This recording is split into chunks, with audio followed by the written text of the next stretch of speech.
Get that, he's doing your son. But a bit early. It's not Jesus' resurrection day yet. Tell you what, we could do some. That was a big bait. The best part of my day so far, Easter egg. I should try that in the stadium. I'm going to start taking Easter eggs in the stadium. Just lift the mood a little bit. even if we're winning 4-0, don't get fuck man, I've got an Easter egg. Celebrate an Easter egg. I need something because I feel awful after that. I'm so deflated. I'm so down again for the second week in a row. But player ratings, I'll start off with Dubravka, and I think he was class today. Kept winning. Again, we said in the review how valuable he is to us. Again, some huge saves. Wasn't Finwood, obviously got beat the day, so Dubravka can have a 9 out of 10. Ritchie. I thought you were shit today. Yeah, slow. He wasn't the best. Uninterested. Yeah. Poor delivery. Used to be great across him. Don't know what's happened. Every corner couldn't beat the first man. These games now, particularly, we've got Rose in. He needs to be fighting for that spot because he's going to lose that. He got pushed further forward in the second half, didn't he? Yeah, he did. Once Rose came on, I think that was definitely Rose's contract to play now. I think that was a decent move for Bruce to make, putting Rose on. At the time, I didn't think it made sense because it was like 10 minutes towards the end and we're not winning, and he puts a defender on. Well, there's no striker on the bench, anyways. So I just pushing Ritchie up front. Ritchie really needs to start fighting now because Danny Rose is here. I think before that he was feeling comfortable once Willems left and Dummett got his injury. He looked like, well, this place is mine for the end of the season, to mine to lose, but now he really, really has to fight in performances like today. He's going to lose it. Right. Simple as that. We've got Oxford in midweek and Arsenal in a couple of weeks. Danny Rose is a big player, and I'm looking forward to seeing him come in. And I don't like to hate on Ritchie because he puts in a lot of effort, and you can see how much he wants to put in. But today just really wasn't his game. So 4. I'll go the opposite side, Joelinton, and he's starting to become the most frustrating player on the pitch to watch. His pace gets him in dangerous areas. Can it cross the bar to save his life, man? First touch is dreadful. Gets lost in exactly. Sloppy first touch and is letting him get away from him.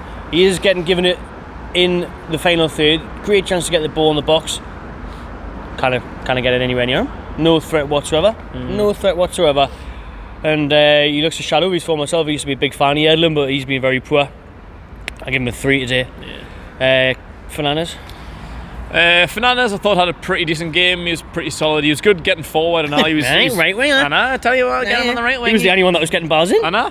He's putting in one decent ball. He played a fair few long balls. He was picking up the Shaw rule. When Shaw's not there, he does that role very, very well. And even if you put him on the other side of Lascelles, if you played Fernandez, maybe he's on the left.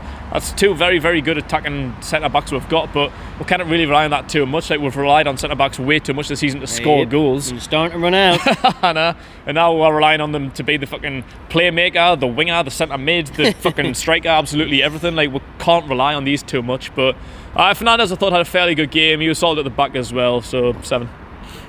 Kieran Clark, very good. I thought first off he made a mistake, and it was someone was kicking off behind us, but he gathered himself in the second half and he was steady, and he continued on where he's left off since he came back on the side. I think a very credible performance and reliable, pretty much, to be fair. Kieran Clark, I give him a 6. Yeah. Lascelles, on the other hand, though, fuck me, he was awful today. And we had someone on the fan cam saying he's a captain, but he's not acting like one. And then he turns around when it was his mistake that he led to an own goal and starts shouting, come on lads, not come on you, Jamal. He was fucking.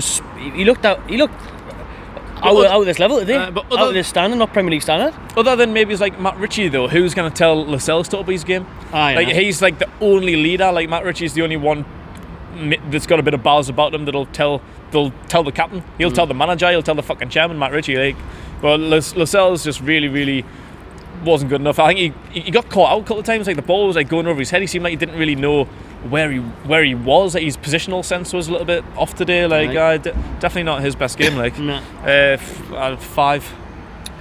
Where we are? That's the defence, doesn't it? Yeah. So Benton Level will go with his Premier League debut for Newcastle. He looked promising at times, but he wasn't gambling enough. Yeah. He was doing what probably brought him in for, to dictate the middle of the park.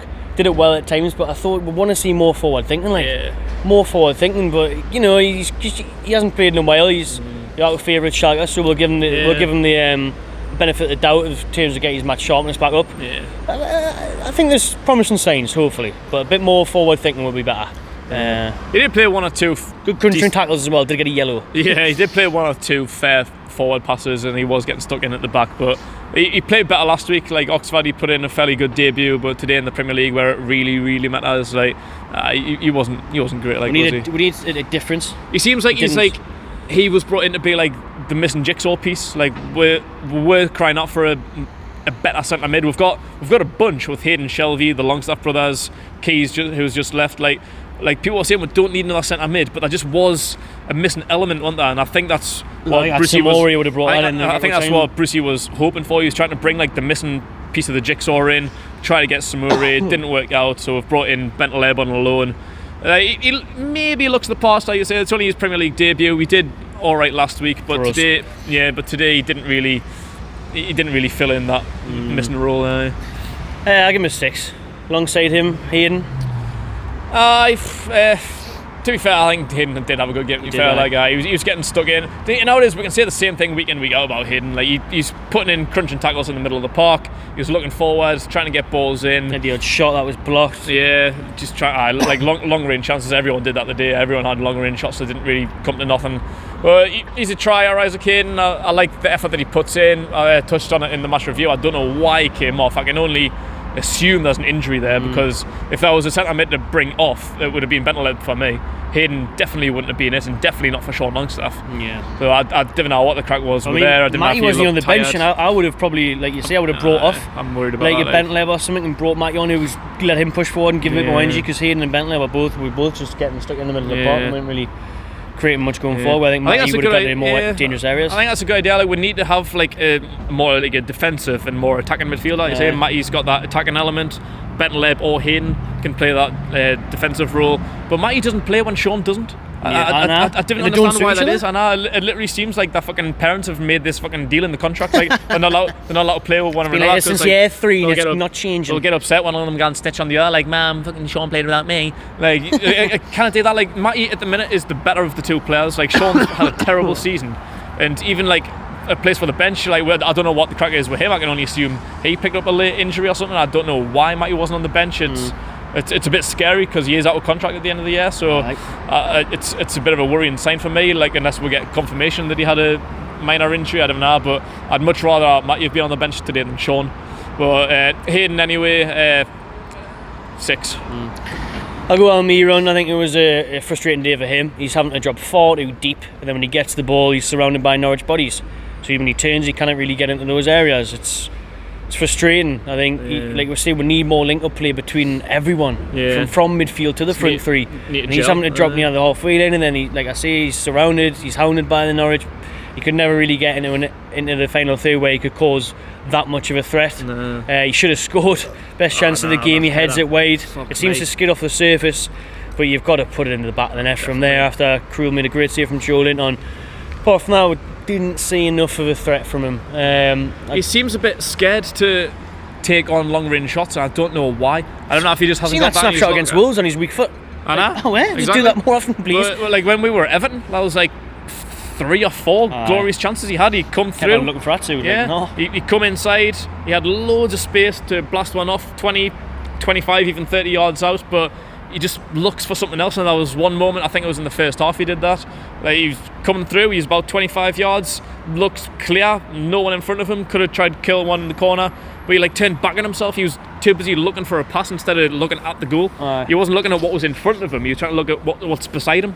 Like, you're not going to score goals if you're not looking forward. You just keep looking for another pass. Just fucking shoot. Like you say, that goal against Wolves, that was a snapshot. Like, sometimes you don't need to think. Like, if you look back to like Jose Perez, his best goals came like snapshots where he didn't have to think about it. If he tried too hard, Perez, he was fucking shit. Like, Almiron just needs to just think a little bit quicker and just. I don't know if he's scared. I don't know if he doesn't trust in his ability from outside the box. I don't know, but he needs to try a few more effort. Like, Saint-Maximin today was shooting for fun from outside the box. Almiron needs to do that a bit better. I think it costs with not having more bodies in midfield. Like I say, where he has to drop deep, because then we should just be allowing him to sit in the number 10 role and then get him the ball there where he can turn near the D. He's turning near the fucking halfway line, not the D. And it's just it's a battle. It's an absolute battle. And I give him a 5. Saint-Maximin. It's very frustrating the day because he's my favourite player. I love Saint-Maximin so much, but you know what he reminds me of? He reminds me of like an 18-year-old Cristiano Ronaldo, like when he first came to the Premier League. Decision making, too many tricks. But like all he wanted to do was do like 9,000 step overs, show you what he can do, try and take on every single player on the pitch twice, and like just not enough for the end product. Like I think Fergie like slapped that into him early. Like I think he got taught, do one step over, get the ball in the box, and then within 3 years he was winning Ballon d'Ors. Like that was Ronaldo at 18. Saint-Maximin's like 22, 23 now. Like he needs that slapped into him so quick. Like because he does do that. Like there's so many times he had like a pass, like Ritchie was on the overlap, or Hayden or Bentley like were an option. So slow and giving it to Ritchie. Yeah, all the like time. Almiron or Joelinton was like making a run into the box, but all he was looking to do was take on about 5 players and get a shot from about 25 yards out. He did that a few times. A lot of the times it didn't pull off. The times he did, his shot was poor. I think he had one good shot that was well tipped over the post by Unlike when you said Miggy doesn't take long range shots, Saint does, and there's just never any power behind them. Like, yeah, like it's easy for the keeper. He does it a bit too often. I think he needs to try and get the ball into the box a bit more often. I think if Carroll was there, that would pose a bit more of a threat. He'd be a bit more inclined to put it in. Like Joelinton's alright. He's a tall and he's a strong lad. Yeah, he did. So like we need to look at that a little bit more often. I think the best ball Saint-Maximin's put in this season was away to West Ham. I think Joelinton put it in, but he was offside. Like that was like the only really good cross, apart from Hayden's goal, against Chelsea. Like other than them 2 balls, one being offside, I haven't really seen him put in too many dangerous passes. And like I say, his shots from long range all season, I think he's had 2 or 3 good efforts. I think one again was away to West Ham, one today, and the rest really not poor enough, not accurate enough, not in the corners enough, not enough power. And he just does need to start doing the basic thing. Look around him more. Don't be greedy. Don't think I want to take on this player, I want to do this trick, I want to take on 3, 4, 5, 6 players. Look around you. Play the ball into Joelinton. Look for Ritchie on the overlap. Look for Hayden on the edge of the box.